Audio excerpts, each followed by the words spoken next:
भूतों का स्कूल। इतना कहने पर भूतों ने कहा, चलो आज हम सभी लोग पढ़ाई करते हैं और अच्छी शिक्षा पाकर अच्छे भूत बनते हैं। इतना कहने पर सभी लोग पढ़ने के लिए कहा। बहुत ही व्याकुल हो तो सुनो, चलो मैं तुम सभी लोगों को पढ़ाता हूँ। इतना कहने पर टीचर बोली, ओ बच्चों, सभी लोग ध्यान से बैठ जाओ वरना तुमको भूतों वाली दुनिया में पहुँचा दूंगा।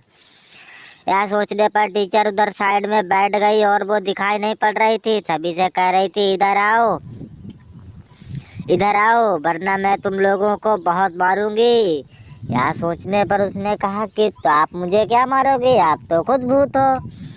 तो बच्चों ने कहा, नहीं, इधर आ जाओ वरना मैं अपना रूप बदल बदल कर तुम सभी लोगों को बहुत मारूंगी। तो गांव वालों ने देखा कि भूतों का भी स्कूल चलता है, तो उन्होंने कहा, अच्छा चलो कल हम भी पढ़ने जाते हैं। तो साथ में साधु बाबा जी भी उस स्कूल में गए और उनकी शिक्षाओं का ज्ञान प्राप्त किया। तो बाबा जी ने एक आदमी को तो कब्जा कर लिया कि ये गांव में बहुत दिनों से बच्चों को डरा रही हैं।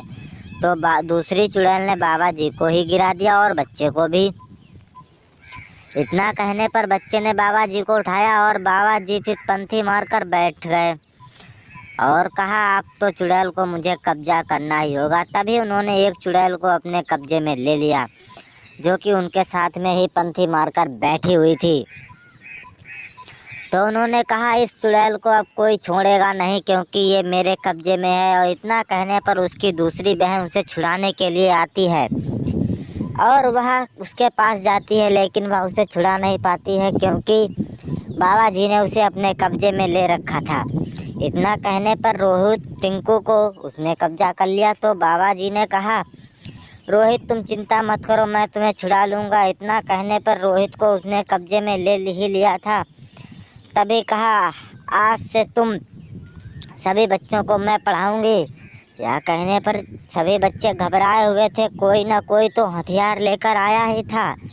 तभी बच्चों ने कहा, ठीक है, मैं आपके पास पढ़ने आऊँगा पर एक शर्त पे, तुम किसी को टच नहीं करोगी।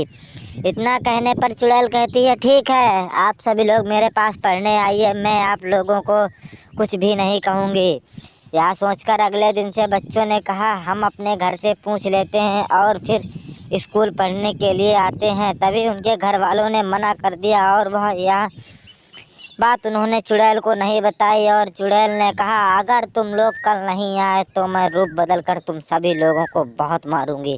इतना कहने पर उसने रूप बदला और उड़ने लगी हवा।